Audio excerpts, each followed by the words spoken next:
Hello, high, সুপ্রভাত সকলকে। আশা করি সবাই ভালো আছেন। মানসিকভাবে, শারীরিকভাবে সবাই সুস্থ আছেন। আর নতুন একটা ব্লগ নিয়ে আপনাদের সামনে চলে এসেছি। আমি প্রিয়াঙ্কা, লিভ উইথ আসে আপনাদের স্বাগত জানাচ্ছি আমি। তো আজকে সকাল সকাল আকাশটা দেখতে ভারী মজাদার লাগছে। আকাশটা মনে হচ্ছে যেন আকাশের মাঝখানে ঘন কালো মেঘ একসাথে পুঞ্জীভূত হয়েছে। আর চারিপাশটা মনে হচ্ছে সেভাবে মেঘ নেই, যেন একটা জায়গায় মেঘের চাদর চারিদিকে ছেয়ে গেছে। এদিকে আমি তো সকাল সকাল উঠে রেডি হয়ে গেছি, ফ্রেশ হয়ে গেছি। এদিকে অভিক রেডি হয়ে গেছে আর আমার চাও হয়ে গেছে। দুজনে মিলে বসে টেবিলে সকালের চায়ের যে আড্ডা সেটা সারছি। তার সাথে সাথে একটু সকালবেলা পেপার চলে এসছে, পেপারটার দিকে একটু চোখ রাখছি, কারণ খবরের দিকেও তো একটু নজর রাখার দরকার রয়েছে। কি হচ্ছে আমাদের চারিপাশে এবং দেশে বিদেশে কি ঘটনা ঘটছে সব কিছুই একটু নলেজ রাখা আমার মনে হয় সকলেরই একটু দরকার। তাই জন্য আমি একটু চোখটা বুলিয়ে নিচ্ছি। রোজ সেভাবে নজর রাখতে পারি না, তবে চেষ্টা করি যতটা রাখা সম্ভব, চেষ্টা করি যাতে সেই দিকে নজর রাখতে পারি। তো তার সাথে সাথেই দুজনে মিলে একটুখানি গল্প করে নিচ্ছি আর কিছু কি করব সারাদিন এরকম কিছু ভাবনা রয়েছে।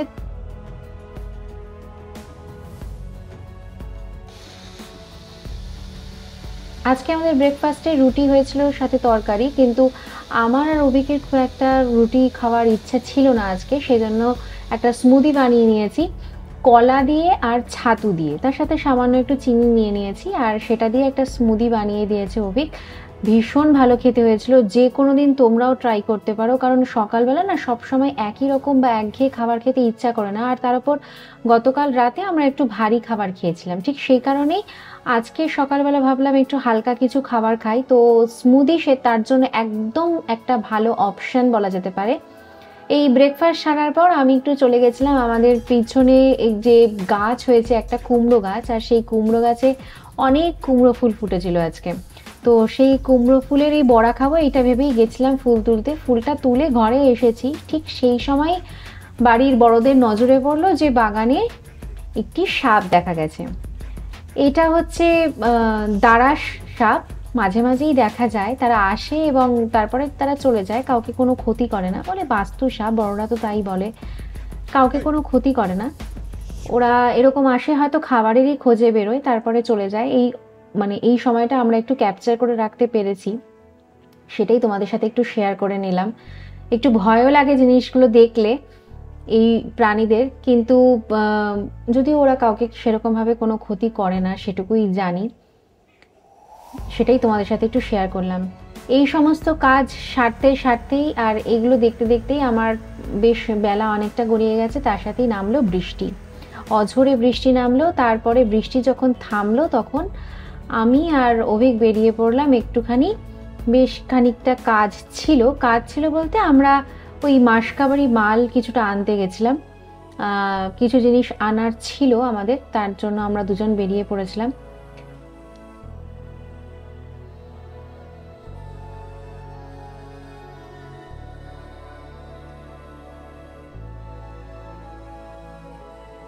তো আমরা আমাদের গন্তব্যস্থলে চলে এসেছি। আমরা যাচ্ছিলাম স্মার্ট বাজারে, আমাদের এখানে নতুন একটা স্মার্ট বাজার খুলেছে।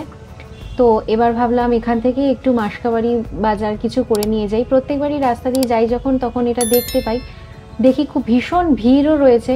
কি জানি কোনো অফার চলছে কিনা, অনেক সময় শুনেছি অফার থাকলে অনেক কিছু পাওয়া যায় বেশ ভালো মতোই। তো আমরা সেজন্য ঢুকলাম, আমাদের প্রয়োজনীয় সামগ্রী যা যা নেওয়ার ছিল নিলাম।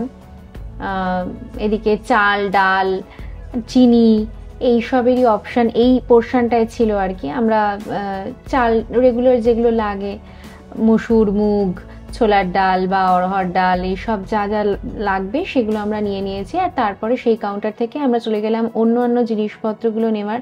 এবার মশলাপাতি এগুলো কিছু টুকটাক নিচ্ছিলাম, তার সাথে কিছু যা কসমেটিক্সের জিনিসপত্র লাগে কিছু টুকটাক সেগুলো কিছু নিয়ে নিচ্ছিলাম। তার সাথে সাথে আমরা দেখছিলাম হচ্ছে তোমাদের কিছু বাড়ির যে সামগ্রী রোজকার লাগে আর কি, যেগুলো নিত্য প্রয়োজনীয় জিনিসের মধ্যেই পড়ে, সেগুলো একটু ঘুরে ঘুরে দেখছিলাম। আর এই সমস্ত মলগুলোতে গেলে একটা জিনিস হয়, বিভিন্ন রকম জিনিস থাকে, তো আমরা সাধারণত যে জিনিসগুলো দেখি তার বাইরেও বেশ অনেক অপশান পাওয়া যায় আর কি, সেগুলো একটু ঘুরে ফিরে দেখছি। আর আমার না এই ক্রকারির জিনিসগুলো ভীষণ ভালো লাগে, এই চিনেমাটির বিভিন্ন রকমের কাপ বা কোনো বাসনপত্র নিজেরাও খেতে ভালো লাগে, কেউ আসলে সেগুলোকে সাজিয়ে গুছিয়ে পরিবেশন করতে আমার ভীষণ ভালো লাগে। তাই এই কাউন্টারগুলোতে যখন আসি না, আমার বেশ খানিকটা সময় এখানেই ঘুরতে ফিরতে চলে যায়। যদিও আমরা এই যখন আমরা গেছিলাম তখন এইগুলো কিনিনি সেরকম, কিন্তু দেখেছিলাম একটার সাথে একটা ফ্রি ছিল, এই জন্য আমি কাপগুলো একটু ঘুরে ঘুরে দেখছিলাম। তবে যেই কাপগুলো আমার পছন্দ হচ্ছিল তার সাথে আমি কালার সেভাবে পাচ্ছিলাম না বলে আমি কিনলাম না। তো পরে আরেকবার যাব এবং সেখানে গিয়ে কিনবো। অভিক আমাকে বলছিল যে তুমি একটা কিছু নাও, যদি তোমার পছন্দ হয় তুমি নিয়ে নাও, কিন্তু আমি বললাম থাক এখন নেব না, পরে নিয়ে যাব কোনো একটা সময়। তো আমাদের মার্কেটিং শেষ, আমরা 3rd ফ্লোর থেকে এবার গ্রাউন্ড ফ্লোরে আসছি, লিফটে করেই আসলাম, লিফটের অপশান ছিল সেখানে। তো আসলাম, আমাদের এই বাস্কেটে যা যা নেওয়ার মতো ছিল সব নিয়ে নিয়েছি, সেগুলোই এবার দেখাচ্ছি তোমাদেরকে।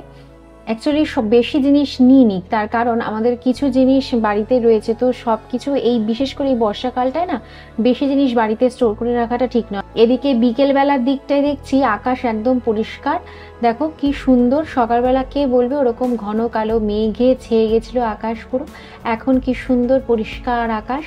যাই হোক, এর সাথে সাথে তোমাদের একটা নতুন অতিথি আমাদের বাড়িতে, তার সাথে একটু পরিচয় করিয়ে দিই।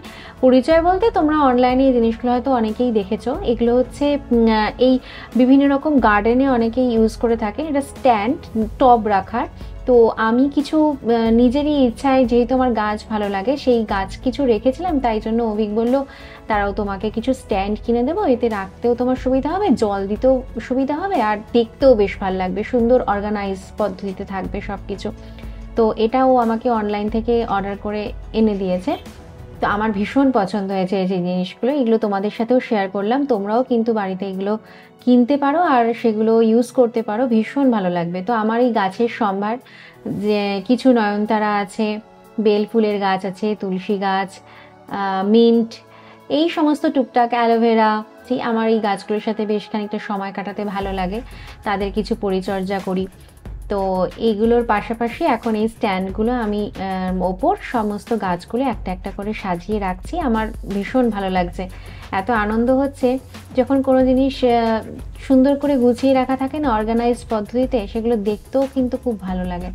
তো আমি সেগুলোই একটুখানি নিজের মতন করে সাজিয়ে গুছিয়ে রাখছি।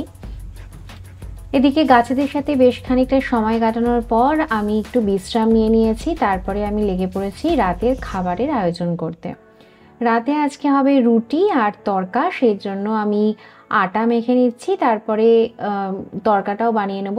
একদিকে আটা মাখছে আর একদিকে তড়কার ডালটা বসিয়ে দিয়েছি সেদ্ধ হতে।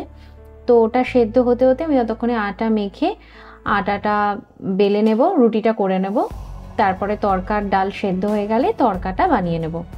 তো আমার রুটি করা হয়ে গেছে, আমি লাস্ট রুটিটা বেলছি। আর অন্যদিকে আমার তড়কার প্রিপারেশনও কিন্তু অনেকটা এগিয়ে গেছে, কারণ পেঁয়াজ, আদা, রসুন, টমেটো এগুলো কেটেও নিয়েছিলাম আর কষিয়েও নিয়েছি এগুলো বেশ খানিকক্ষণ। তার সাথে সেদ্ধ ডালটা দিয়ে একবারে কিছুক্ষণ কষিয়েছি, আর নুন মিষ্টি স্বাদ মতো তো দিয়েইছি।